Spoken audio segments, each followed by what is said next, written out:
So this is Isaiah and his vision here in Isaiah chapter 6. We open, it says, "In the year of King Uzziah's death, I saw the Lord sitting on a throne, lofty and exalted." And I just want to take note. Here's Isaiah. Isaiah is faithful. We already heard about him this week. He was placed into a hollow log and sawn in two because he was a faithful witness. When you are called to be a prophet of God, which all of us here are called to be that, we speak God's words forth. We hold up his standard. We carry Jesus to people, and we faithfully represent him. Well, you're called to a life, yes, with joy and with peace in the Lord, yes, but you're called to a life of hardship and pain because this world hates him, always has hated him. As we heard yesterday, which of the prophets did you not kill? Well, that's what you're asking for. So Isaiah, he suffered hardship and persecution. He suffered being misunderstood the whole time that he ministered. And how faithful was he? I don't know how many times. We see him in this moment. He's entering the temple. He's going to worship. This is his habit. Now, I don't ever know either. I don't know when I show up what the Lord's going to do. I can't know beforehand. I didn't know that yesterday when the song was playing, before we began with the hymns, that the Spirit would already be moving so powerfully. I can't predict those moments, you see. I think one of the things that teaches us is show up. Show up. Prepare a place. Like John the Baptist knew, that was his job. He was 6 months older than Jesus. He was filled with the Holy Spirit from the womb. And his job was to prepare the way for Jesus to show up. That's what he was for. And full of the Holy Spirit, when he spoke forth those words, it convicted people. It showed people that thought that they were well off, that they were far advanced, that they were so smart and that they had everything. And he showed them, you're wretched and naked and blind and poor. You need the Lord. You need to return, turning the hearts of the children back to the fathers, really turning the hearts of God's children back to the Father. That's what John the Baptist was doing, preparing the way. And as he did, then the Lord showed up, and look at how he moved in power. Look at that effect. I'm not just bringing the dead to life, bringing sight to the blind, making people who were formerly lame jump and skip and leap. That's what the Lord can do when he shows up. But we prepare a place for him. And this is what happened with Isaiah. I don't know how many times he had been to that temple before he saw the Lord. And I'll tell you this, I don't know where all of you are in the sense of seeing visions or hearing God's voice or feeling his touch personally. If you are in the place where you are longing for that, which started for me back in 2006, opened my eyes. I had formerly been blind, as if scales fell from my eyes. Sometimes it can be a little exasperating. I know that it was for me, and Blake, Whit and Laura's son, used to be my roommate before he got married, and so we talked about these things all the time after we came into the presence of the Lord and understanding that was available, and we would both say, man, it's like it's never going to happen. I never see anything, And some people, we had a man in the congregation named Kenny, and it was like we would come in for praise and worship on a Friday night, and he would turn around like in the first 5 minutes, and he'd say, yeah, I just saw 12 visions. Let me tell you, I saw. Oh, and yeah, so we had to keep our envy in check over that. So if that's you, just know the Lord wants to appear to you more than you want him to.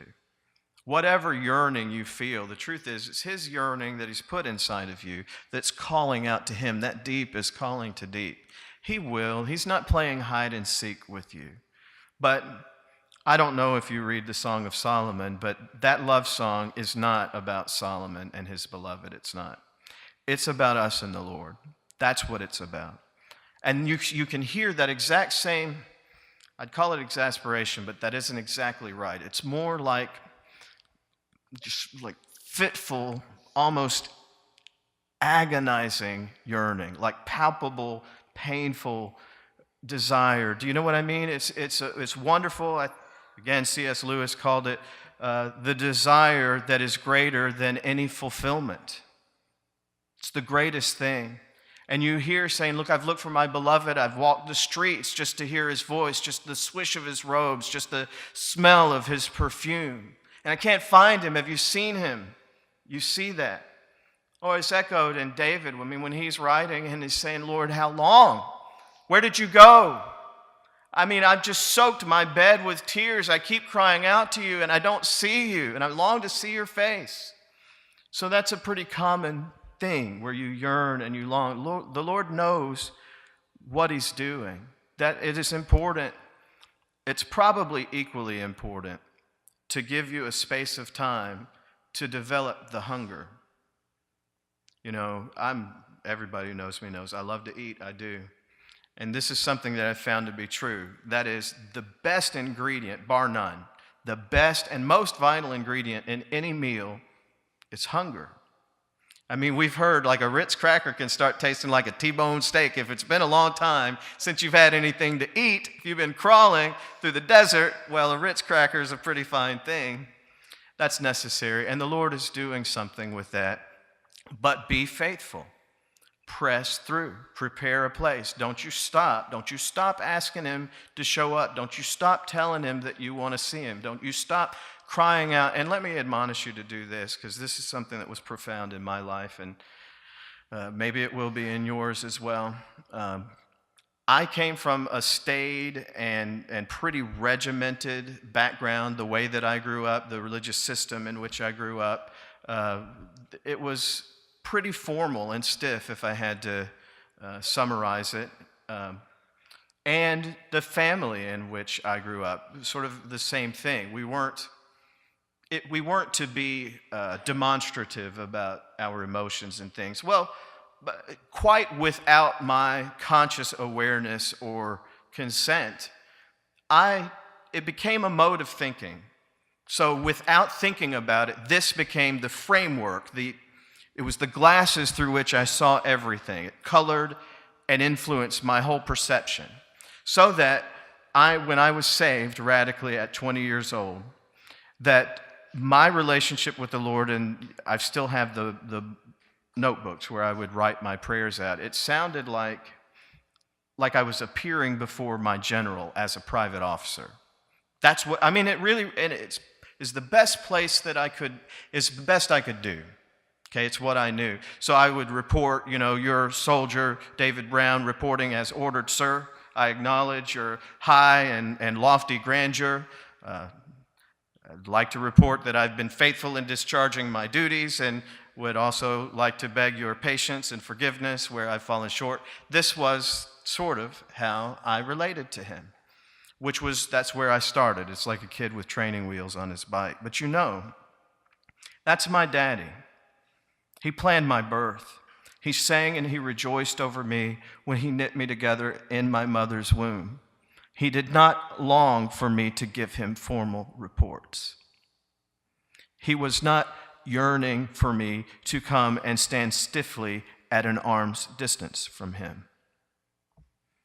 What he wanted was my heart, all of it, everything, and he deserves it. And he wanted it for me as much as for him. That's the truth. So what I was going to say is I learned from David. That's where I learned it, from King David and reading the Psalms. Don't edit your prayers. You have to always filter when you're with people. Even if they're the closest people to you, it is necessary. Because not everything is good for them. Not everything in your head is good for you. I mean, we're filtering, You don't have to filter with the Lord. If you haven't yet taken advantage of that fact, I urge you do it sooner rather than later. Let it go. Let it fly. Give full vent to what you are feeling. If that is joy, then rejoice with him. Give him thanks. If you're deeply grieving and sorrowful, pour your heart out. Don't spare the tears, and don't you get up until your business is finished, until his business is finished. Do that. If you yearn for him, tell him. And look, I see some faces out there. It's going to be weird. Just know it'll be weird. It'll stop being weird after a while, and you'll realize it was weird to do it a different way. That's the truth. Do that, please, when you're crying out to him. He responds. You have no idea. I mean, if any of you have children, you know. What would you do with your child? Look, I mean, all they have to do really is give you a look. You know, I haven't ever had children, but I used to teach school. I was very good at or at least better, let's say, at being objective and balanced with the young men. That was easy, you know.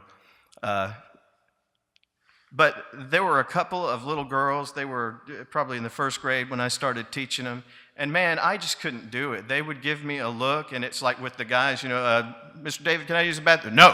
And the little girl would say, can I have your life-saving? Well, of course, sweetie. Yes, you can have. Please have it all. You want to sit in my seat? You know. Yeah, so if it can be like that, I can only imagine with the Father. So understand then, here's Isaiah, and he's going to the temple, and he's longing for the Lord.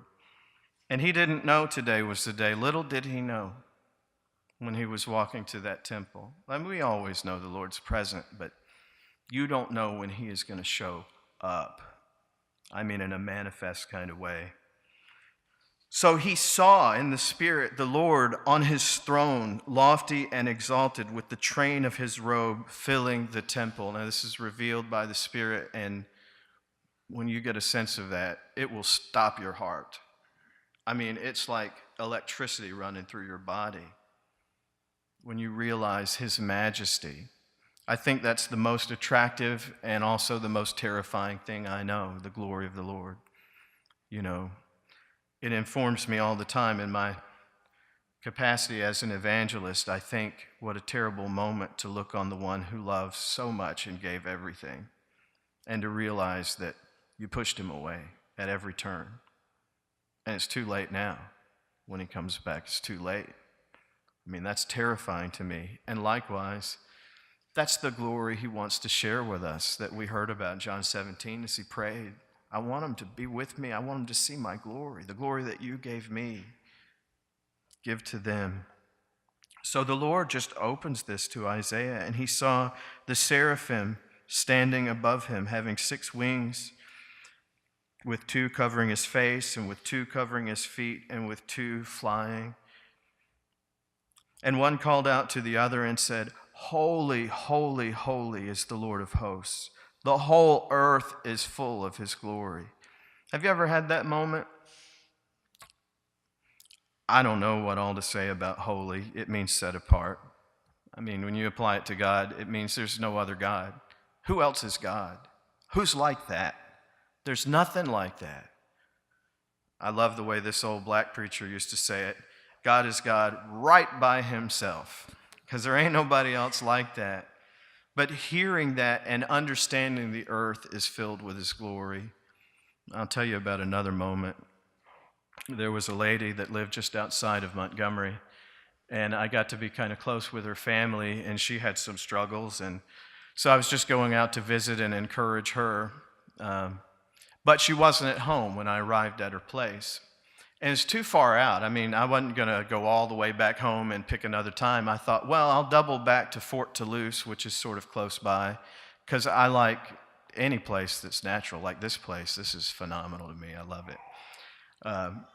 And I took out my little prayer journal and parked myself in a little pavilion that was sitting atop a bluff. And then there was a rather sheer drop, and then down below there was sort of a babbling brook. And it is the scene that I always see whenever I hear and or sing How Great Thou Art.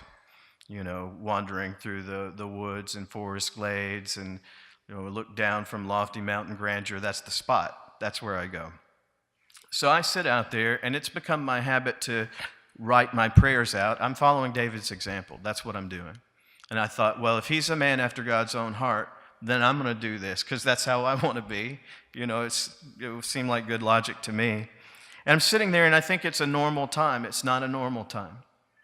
This is a long time before I show up in 2006, but the Lord, I did encounter his presence in that moment. And here's what happened, as best I can explain it, and I know I'm not going to be able to. So I'm just praying, and suddenly it's like time stopped. Y'all know what that's like? Everything became so crystallized in that moment. I was looking down, and suddenly I realized that everything around me was praising the Lord.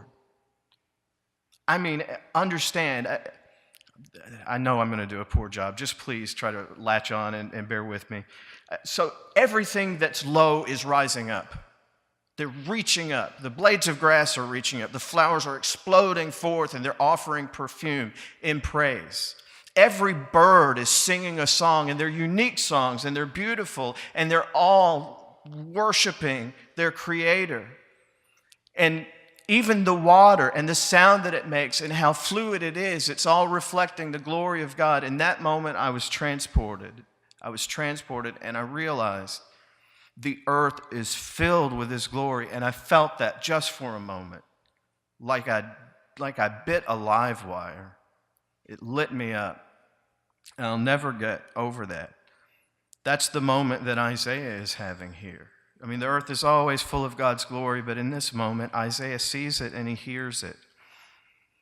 Verse 4 says, "The foundations of the thresholds trembled at the voice of him who called out while the temple was filling with smoke." And I've had that experience too. I didn't know about the things of the Spirit. I was visiting at Crusade Church. I still lived in Montgomery, but I'd been to the feast in 2006, and then I came back up to visit, I think, for the tent ministry. We'd set up a tent, and we're just preaching the gospel. So I was staying at the church, and as is my habit, I got up early, and as I walked out of the little room in the back, I saw this smoke in the atrium there. It was just in that area that you walk into.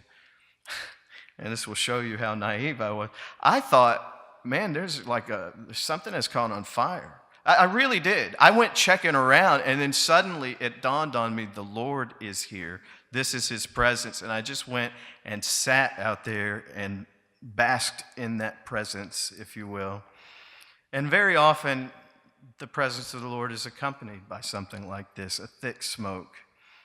And He said, "Woe is me, for I am ruined, because I'm a man of unclean lips, and I live among a people of unclean lips." Now, this often happens when you encounter the Lord. You recognize that He's holy, and then you see in such sharp contrast stuff that is not quite glorious about you. It's normal. Happened to me last feast, I think. Was it last feast? I don't know. My memory for the wind is not so good, but the moment was Big Daddy was going around, and we were all going around and hugging and praying for one another. And when I got to Big Daddy, I put my head on his chest because that's about our relative height difference. And I like doing that. I like it. I like when I hug him, I just lean my head in there. And anyway, he wasn't having it. He took my face in his hands, and he was picking my face up, which is, just let me look at your face. I want to see your face, kiddo. And I just didn't know where this was coming from, but I didn't want it. My natural response was put my head down. And I guess I felt ashamed, or something was unworthy, unlovable. I don't know, something that Satan had put in there. And the Lord knew, and that's why I was having Larry do it. And so, I resisted a little bit, but I looked up, and the Lord washed through me and washed some of those lies out and replaced it with His love, and I was better for it. But that's not uncommon. Look at what Peter did. The same thing. Get away from me, Lord. I'm a sinful man. That's normal. It can happen when you encounter the presence of the Lord. But when that happens, understand that God's going to do something about it. He didn't bring you there to put you down. When you become aware of His holiness, it's normal to understand that you fall short of that. But then look what happens. He says, "My eyes have seen the King, the Lord of hosts." And then one of the seraphim flew to me with a burning coal in his hand, which he had taken from the altar with tongs, and he touched my mouth with it. And he said, "Behold, this has touched your lips, and your iniquity is taken away. Your sin is forgiven." Oh, that's what He wants to do. And of course, that's representative, you understand. His presence is a consuming fire. When the Lord touches you, he cleans you. That's how it is. When you're there and you're seeking him and you want him, it's so... Sometimes I marvel a little bit at how we don't really believe or understand how powerful he is. Like in your mind, you probably would never say it out loud or put it into words this way, but, like I could never be forgiven. You're so wrong. You've wrongly estimated two things: the size of your own iniquity and the size of your God's righteousness and power. You're wrong on both counts. Number one, there is no iniquity that can pile up so great that he can't forgive it. I don't care what it is. He'll wash it clean, because Jesus paid the whole price. He didn't hold one thing back. Just one drop of that holy, precious blood, that's enough. I guess I'm being moved to do it. So I had to be anointed this morning, because I feel the wear of all the joy that we've had, and this old vessel feels it a little bit. And so as I was being anointed, the Lord laid over me 3 times. And in the Spirit, I didn't hear it, but it was impressed on me that my blood has touched you. You're whole. And there was a lot more to it that I don't really know how to say. But the truth is that he's powerful enough. It doesn't matter. It doesn't matter whatever you're bringing: guilt, shame, fear, doubt, whatever. You come into his presence, you feel that, he'll fix it. And maybe that's the point, right? Maybe that's the gift that you get to give to him, is that you walk away freer instead of bound. And maybe that makes your daddy's heart happy. Maybe that is a reward that Jesus would consider it worth paying so much for, because he loves us. Hallelujah.